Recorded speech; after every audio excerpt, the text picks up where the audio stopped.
Superficial scribblings on sexism, superficial scribblings on life. Who the fuck needs criticism, and I can always be right. Hello, something guys and gals, this is Something Guy 912. Political violence, the downfall of civil discussion, and society crumbling down at every turn. All that pales in comparison to this poor, innocent, anti-fascist demonstrator getting socked in the fucking face by a sexist, misogynist, white supremacist neo-Nazi thug. All that Antifa wanted to do was throw some M80s and glass bottles at their dissenters in a peaceable manner, but these fucking alt-right fascists just couldn't leave well enough alone and had to punch down these innocent minority groups. But fear not, comrades. While dumpsters and fests have been damaged in our wake of bashing the fash, you can show your call against corporate greed and money by donating now to poor Luis Rosalma, because after all, getting punched in the head is a $45,000 expense when you consider all the hospital visitation, all the safe spaces we need to schedule her to, and that she'll have to change her identity, gender or otherwise, because white supremacist Nazis can't stop shitposting her as a professional victim. After all, the revolution isn't easy. Some people are going to get hurt. Anti-Trump girl takes punch for labor. This GoFundMe only has 7.2 thousand of its 45K goal, and I find it deeply troubling that our society will allow neo-Nazis to punch women in the first place, but the fact that this GoFundMe has barely met its goal is just indicative of the patriarchal society that we live in. I mean, nothing says helping the common people like a middle upper class person going against the grain of the working class. My friends who organized the GoFundMe campaign are going to be taking a grant approved by me to fund a Democracy at Work action group, an organization that is dedicated to coordinating activists to set up housing cooperatives for those committed to the engagement in labor struggle on a daily basis and the empowerment of the workers' union, which is desperately needed in light of the Trump administration. Oh, how humble of them. They're going to put this money to front more efforts to fight fascism, even though the GoFundMe itself doesn't say that, and that no one will be able to get a refund if they find out that those monies were used for less than tertiary needs. But I'm sure that these Antifa guys will not sully the good dollar that people put into. It's not like there is evidence of them lying as well as Louise herself. They're just showing democracy at work. Throwing M80s, sending smoke bombs to backfire on themselves, that's democracy for you. And it's very empowering to burn flags that say free speech and drag said worker unions from free speech advocates that more than likely voted for Trump in the first place because they have been grown on a society that hates women, just hates them. Their first project is to launch an app to securely allow workers to organize and communicate to demand better working conditions and receiving more than a livable wage. Oh, I'm sure that will in no way backfire on your part, as the workers that you want to organize and communicate are the same ones you indirectly threw fences and rocks at because they dare not stand for you taking down that awful patriarchal system. The funny thing about apps is that you can't filter who uses them, so I sincerely hope that you make this app and watch as countless white supremacist Latinos and blacks talk about their living conditions that you ignore for the convenience of their ideological folly. This is the economic battle that comes with the fight on the streets. I'm taking care of financially for my medical and legal bills, and I'm glad to help kickstart this badly needed organization for cooperatives. Thanks again for all the support, again and again, comrades. Ah yes, comrades. You'll keep your hammers and sickles close to your heart, lest a neo-Nazi fascist kick you down in the modern age great terror. These fucking wunderkind with their free speech flags and their pepes, how dare they shitpost in laughter of your sensibilities. And what a wonderful treat that Louise had recovered from not only that sucker punch, but a scraped knee, mace to the face, and simultaneous punches with no visible scars on her in a matter of days. All the while still needing 45K. You might think that she's full of shit, but that's just your internalized misogyny talking. As if being hospitalized with a concussion by the infamous founder, Nathan D'Amigo of the neo-Nazi organization Identity Europa, wasn't punishment enough for 95-pound Luis Rosalma. Poor, innocent Louise. I mean, she only wanted to come back with 100 Nazi scalps, like if she's Inglorious Bastards. Why should someone like her have to expect violence at a counter-protest where Antifa inevitably will act violent? We want her to feel empowered to fight against Nazism, but we also need to make sure she feels safe while she's doing it. It's not absolute doublethink or patronizing in any way, I'm sure. For her protest at the grisly display of violent chauvinism, she'd brave to take a stand against Saturday afternoon in Berkeley. She'd dare take a stand with her special ability of throwing bottles, some of which containing M80s like a jury-rigged IED, by running away and cowering to a corner, the most empowering of Antifa members. And don't forget that Antifa was completely made up of nothing but women, and that the so-called free speech advocates was completely made up of basement-dwelling MRA neckbeards, and that their advances against them had nothing to do with Antifa attempting to shut down an event, nor were Antifa in the wrong. Antifa is always justified in everything they do. Remember, the revolution isn't easy, but it's also oppressive too. She's since become sensationalized by the online fascist community as a prized target for the unrelenting viral campaign of death and rape threats, the fall that seemed to be increasing by the hour. Google Antifa girl and see for yourself. Oh, what tragedy! It's not like Louise found an opportunity to be a professional victim like most people do, and it's not like she herself conducted in the same vitriolic behavior that she demonizes others for doing. No, she didn't want to be a spectacle for people to give her pity money, only when it was convenient to do so. I mean, you do see most of these Antifa people covering their faces and being aggressive towards people with cameras, but they also love the limelight too, and complain when you don't cover their marches or protests. Her identity, home and cell phone numbers, home address, emails, friends, and family's residences, extremely sensitive, endangering occupational material, have all been doxed, as has our named organizer, and spammed across every unspeakable online message board responsible for Donald Trump's presidency. Ah, yes.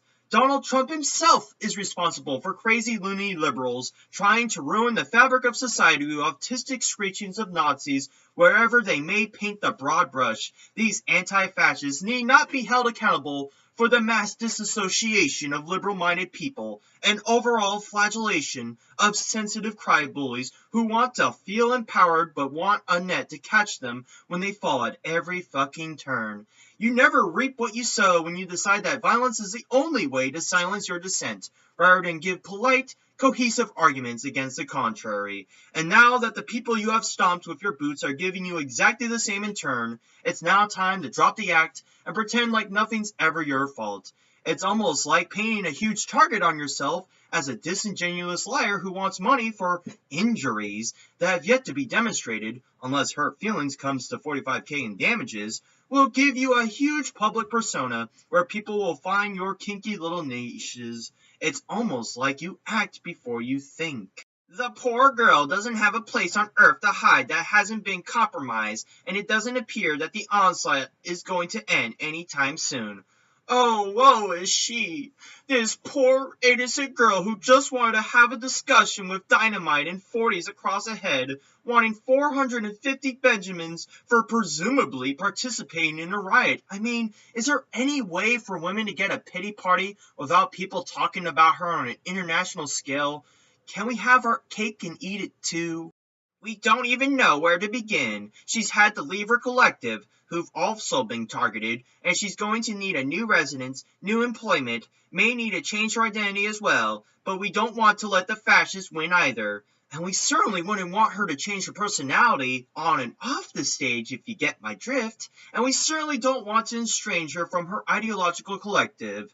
And the only way that we can show our stand against corporations and greed is a large sum of money to go to an app that will organize workers' unions, but not the ones we like, to better us moving the hive mind. I mean, I just might put my donation down, but there's a problem. While I'm so concerned about the plight of poor, innocent, soft communists becoming the very thing they hate, I just cannot let these minorities oppress the greater minority that is the Kekastanis. They are being targeted by the dominant culture and society of triggered regressives into isolation, where they feed off of nothing more than dank memes and Mountain Dew. Our great Lord Pepe, memes be upon him, is painted as a vicious white supremacist symbol, obviously just more indicative of the oppressive power structure of the liberal democracy that has normalized the treatment of Kekistani culture and religion for numerous millennia. But to be mightily sympathetic, I will read the great people who have donated to the cause of filling a person with a victim complex. Comrade XC donated $5 to Louise getting a nose implant, sex change, and passport card with the following: I guess by giving money I'm technically not allowed to be a communism anymore. Don't worry, comrade. We selectively forgive those who contradict our very edicts about the evils of capitalism in the name of propping up minorities who are targeted every day. Of course, I am talking about the Kekistanis, but apparently communisms, as Exexi would put it, don't care about dank memers. Daryl Smith from The Walking Dead managed to scrape $50 while he was out killing the zombie fascists with the line, I am a conservative, but I am angered by the way you have been treated and the violence you went through, so I am donating to help with your medical and legal bills, or whatever you need to use it for. While you may be quick to paint this idea that not all conservatives are bad, considering this one donated in spite of the ideological disposition, let me remind you that conservative think tanks like Breitbart and Fox News oppress women and minorities on a daily basis. So while it may be humble of their side to give the olive branch, they must further castrate themselves in the name of fighting fascism. Also, we need not care where this money goes to. Here's a hole where I'll throw it in, where it'll just find as much use. Neil Rogal gives a $25 donation and his heart out with this sympathetic tale of his wife. In memory of my wife, Cheryl Yanowitz, who died last June. She was an activist in the 1964 free speech movement at UCal Berkeley, co-editor of the Campus Correlator, the magazine of the Congress for Racial Equality, and an activist there in the movement against the Vietnam War. Even though she lived in England from 1968 onwards, she had a deep affection for Berkeley and Oakland. She continued to be an anti-fascist fighter and a revolutionary socialist till the day she died. And oh, have the times changed. We are still trying to silence others who disagree with us on every fundamental level, escalating the violence until we will inevitably kill off dissenters and those who start to fragment from our movement. I bet your dead wife would weep a tear at those anti-fascists who fight Nazis in the name of silencing free speech. Or was she an activist for free speech? Because I would say that she has committed heresy in the name of communism. Our final bleeding heart on this small change of donations come from Lock Grinder, who has a $100 bill and a lot to say on the matter. Well, first of all, I guess I'd like to say to all of the neo-Nazi fuckbags and their ball-licking friends posting here trying to make a mockery out of this girl's life. Too late for that, my friend. Being a porn star who really lets it grow will do that to you. Is that I support their right to assemble, speak, and promote whatever ideals that they hold. Peaceably is always the first adverb to get thrown out of the Fourth Amendment, because if you aren't screeching, causing damage, or punching some Nazis, how else are you going to get your word across? No matter how uninformed, ignorant, or appalling they may be to rational human beings, the First Amendment protects their rights to speak them. And I'm sure you are on the moral pedestal of what a rational human being is, because you are the polar opposite of those neo-Nazis and not someone who seeks to address both sides of the court fairly. Now, with that being said, oh, you love that, don't you? It's the same tripping of your statement that liberals use when referring to the phrase, I'm not a racist, but in this instance, you will fundamentally destroy these neo-Nazis' right to speak based on conjecture and slippery slope fallacies. There are also consequences that come with hate speech, and one of them is potential uproar and violence. To lay down the sarcasm a bit, unless that speech is then immediately followed by violence, there is no reason to silence anybody. By all means, let your black and red flags flow and whine incessantly about power structures and wage gaps, but the moment you feel justified to punch somebody in the name of their speech being objected to what you believe, you have officially lost the argument. With that being said, these people were protesting the right to have free speech, hate speech or otherwise, you fucking tone policers. Which is what led to this brave young girl taking a right cross to the forehead. Oh yes, that and that alone. Not that she and her gaggle of neo-communists were throwing glass bottles and M80s at crowds. It was only because people exercised their right to speak physically across the forehead. What a fucking dunce cap you are. Sure, some of you will say she deserved it because she did say she was going to the rally to bring back 100 Nazi scalps, but she really deserved to be attacked by a grown man? The rebuttal goes, you reap what you fucking sow, buddy. If you come into the discussion making political violence one key element of said discussion, then the refrain from the opposing force will be met in kind. And I have to ask you something. Do protesters deserve to get M80s thrown at them indirectly for preserving free speech, even if they may be neo-Nazis or not? Of course your retraction is the same as hers. The revolution is hard, my dude. Even if she doesn't embrace traditional gender roles, is it all of a sudden right for a grown man to attack a young woman? Well, here's the part where your brain is going to turn inward on itself. If you're going to practice chivalry in the name of this young woman, that's misogynistic to these progressive fuckwads because it gives the impression that women need to be protected at all costs, but on the flip side, it's also misogynistic to let this woman be punched by an ideological opposite because she's a minority who needs a safety net. Now tell me, where do you draw the fucking line? Is this what some of humanity is really coming to, celebrating a grown man supposedly knocking out a young woman out? Won't someone think of the communists? Emphasis on supposedly too, because she did get back out moments after and presumably has faced no injuries other than a scraped elbow.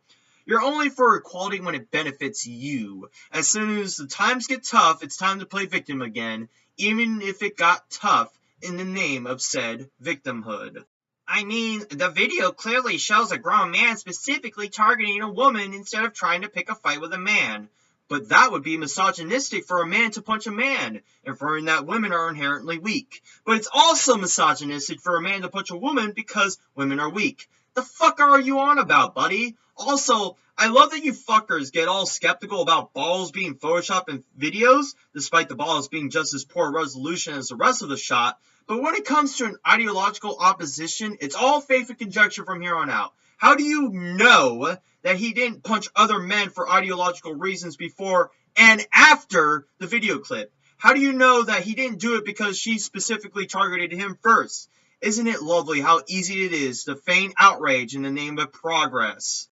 And what's most funny to me is that she didn't get knocked out. If you watch this video, the Nazi guy with the queer-looking haircut came in full steam with his right hand locked and loaded and gave this girl everything he had with that punch. Were you just making fun of queer people for their haircuts? Transogyny, I say!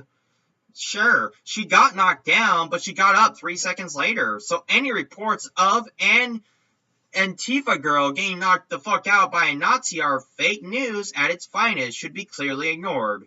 So what was with all the white knighting about this poor, innocent little communist getting punched in the first place? Why virtue signal to the masses of how your plate armor shines brightest among the stars when you protect these potential damsels in distress? You sound like you are trying to separate yourself from this movement, but your autistic screeching about the vein of some women can be seen from space.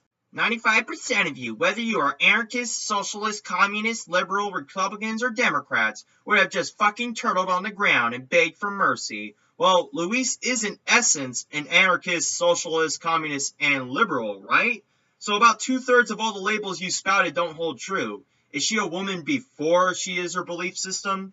She took all that this dude had and got back up. So that's what my donation is for. The willingness of the young woman to take a grown man's punch straight to the dome for what she believed in and stand right back up for another that never came because the sissy boy in blue jeans with his dress shirt tucked in nice just like mommy told him to and ran away and fled the scene. Yep, absolutely no awareness from you. She took a mighty stand and begged for $45K for damages, yet you donate $100 because she took the punch with grace, completely ignoring the fact that she started the donation just for that punch alone. What a true gentleman you are. Also, that dress that he's wearing is a business suit because he looks like he actually has a job beyond being a social justice slacktivist. Also, for him being such a misogynist, he must have listened to his mommy well to dress accordingly. And I think at that point of the donation, I'm out of steam for this idiot as he continues to wax on and on about using your thoughts before your fists, but not clearly from the Antifa members who pulled their punches first. Make way for more of this shit to come if professional geniuses like Lockgrinder are going to pretend like they are indifferent to this cause. See you next time on another episode.